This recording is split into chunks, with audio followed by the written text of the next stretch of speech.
Manantena anao ivimby nafanana, manantena anao izara hazavana, manantena anao iarikalokalo miandry anao andao. Manantena anao miandry lay fotoana, lasalasa sainy tsisy fatany hoe ahoana. Manantena anao hitondra hirahira tsy nasinao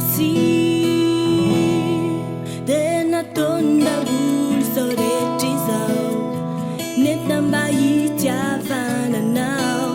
Nataonda olo zao rehetra izao dia fenao nandao, nandao. Nataonda olo zao rehetra izao nentina mba hirevena anao. Nataonda olo zao rehetra izao dia fenao nandao.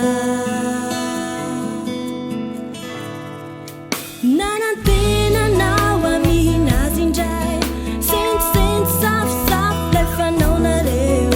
Nanantena anao teo eo antratra anao fa mila anao. Nanantena anao tsy ho amin-kafa intsony, eo ankaikinao eo rano sitrapony. Nanantena norokainao zao dia zao fa enao nandao.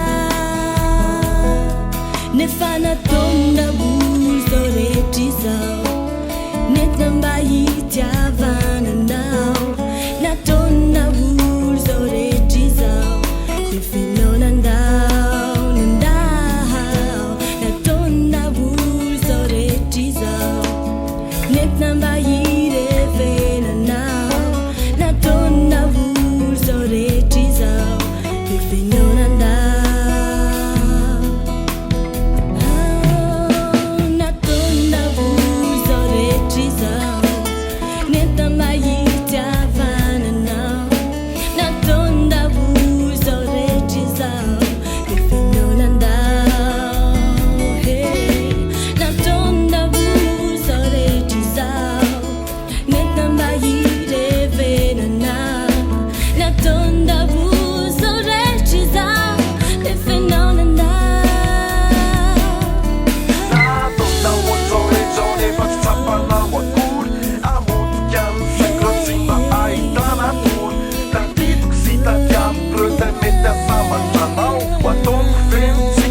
What